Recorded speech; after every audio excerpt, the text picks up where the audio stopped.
और अब खबरें तफसील से। जम्मू कश्मीर के डीजीपी दिलबाग सिंह ने कहा कि लश्कर तैयबा में पाकिस्तानी मिलिटेंट मौजूद हैं। डीजीपी ने कहा कि लश्कर की तरफ से मिलिटेंसी कार्रवाई अंजाम देने का अभी भी खदशा है। डीजीपी ने आज पुलवामा दौरे के दौरान मीडिया के साथ बात करते हुए इन ख्यालात का इजहार किया।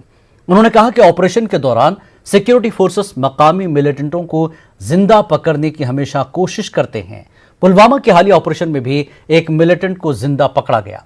इस दौरान दिलबाग सिंह ने पुलवामा में सिक्योरिटी सूरत हाल का जायजा भी लिया। लश्कर तोयबा के अंदर काम कर रही है।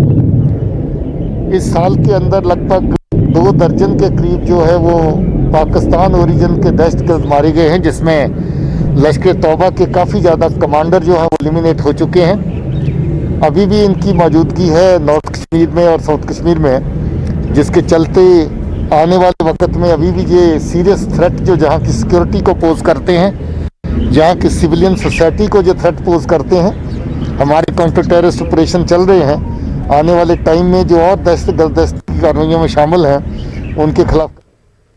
इस मौके पर डीजीपी ने कहा कि रमा साल दरअंदाजी के वाकयात में कमी आई है। उन्होंने कहा कि पाकिस्तान की तरफ से ड्रोन के जरिए असलहा भेजने की कोशिशों को नाकाम बनाया जा रहा है। मुकाबले में इस साल कम हुई है, मगर पाकिस्तान की तरफ से कोशिशें बार बार की जा रही हैं और एलसी और उस पार जो आईबी का सेक्टर है, दोनों सेक्टर्स में ऐसी कोशिशें जारी हैं। ड्रोन से हथियार पाकिस्तान की तरफ से सरहद पार भेजने की कार्रवाई अभी भी जारी है। बहुत सारी उनकी जो कंसाइनमेंट्स है हम लोग इंटरसेप्ट कर चुके हैं। हमारी कोशिश है कि जहाँ भी ऐसी कार्रवाई होती है उसको इंटरसेप्ट करें, उसकी मालूमात, उसकी जानकारी हासिल करें, उसके मुताबिक और कार्रवाई करें। कार्रवाई हमारी तरफ से चल रही है, मगर ड्रोन का इस्तेमाल वेपन ड्रॉपिंग के लिए, नारकोटिक्स को इस तरफ भेजने के लिए अभी भी Pakistan. Anti corruption bureau Kashmir की एक टीम ने आज चंद्रगाम तराल में एक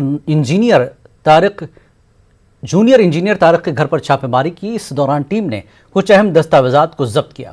तारिक महकमे housing and urban local bodies में काम कर रहा है।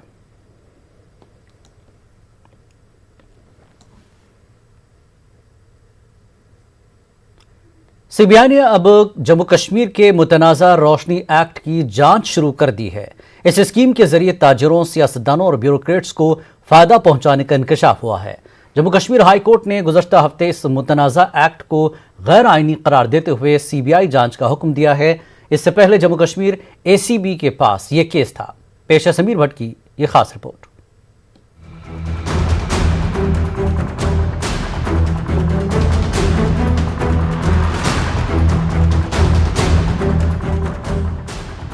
रोशनी एक्ट के जरिए सरकारी जमीन की मिल्कियत के हुकूक को इसके काबिज़ीन को हुकूमत की मुकर्रर करदा कीमत अदा करने पर मुंतकिल करने की राह हमवार की गई थी।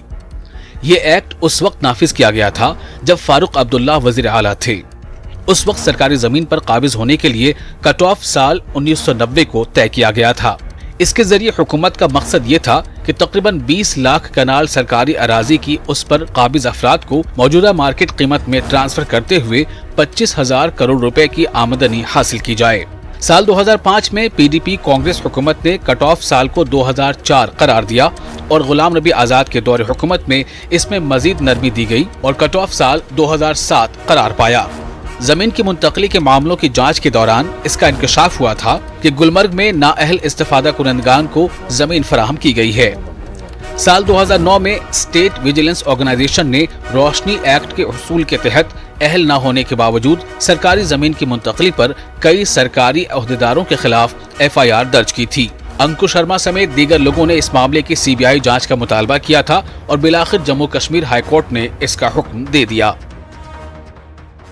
देखिए, कोर्ट में 2 मामले गए थे। एक, रोशनी एक्ट की कॉन्स्टिट्यूशनल वैलिडिटी हमने चैलेंज की थी, यानी उसकी संवैधानिक वैधता चैलेंज की थी, क्योंकि वो कॉन्स्टिट्यूशनल आर्टिकल्स को वायलेट करता था। एक तो ये था, ये एक एकेडमिक कॉल थी। दूसरा, इस एक्ट की इम्प्लीमेंटेशन में 25,000 करोड़ का घोटाला हुआ था, उसका खुलासा सीएजी की रिपोर्ट ने किया था।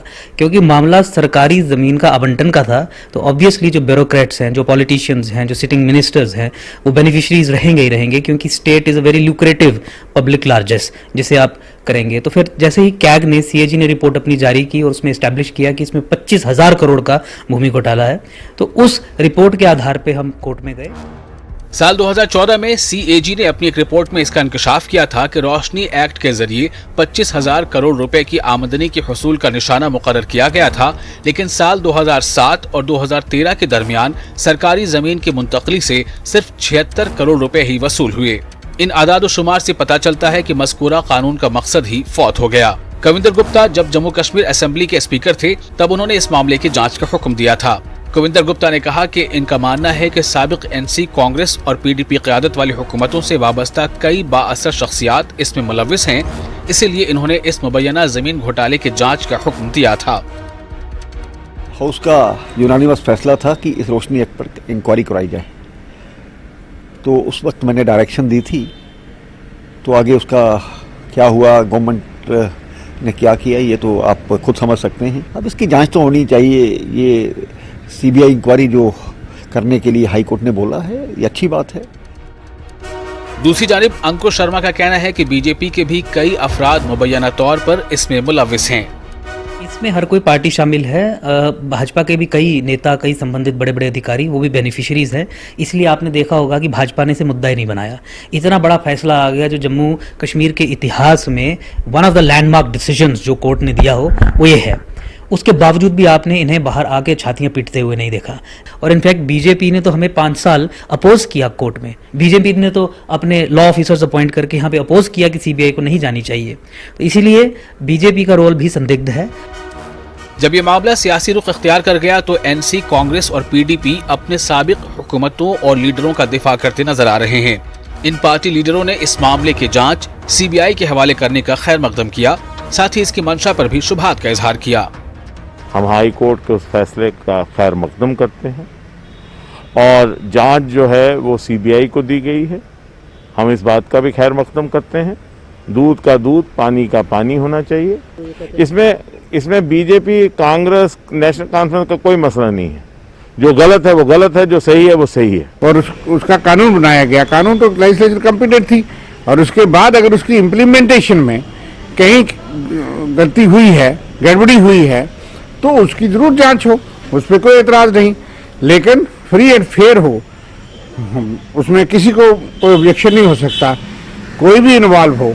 लेकिन यह है कि जब 25,000 करोड़ रुपये आए ही नहीं तो घोटाला कैसे हुआ, ये देखने की बात।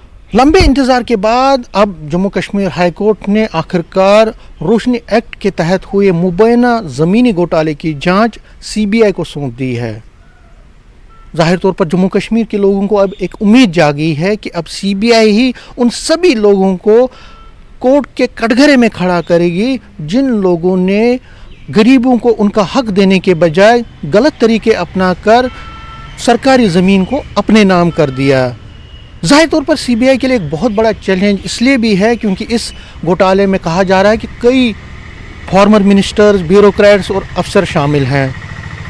तो आगे के दिनों में ये देखना पड़ेगा कि किस तरह सीबीआई इस जांच को जल्द से जल्द कंप्लीट करेगी और जो इस घोटाले में लोग मुलविस हैं उनको क्या और किस तरह सज़ा मिलती है।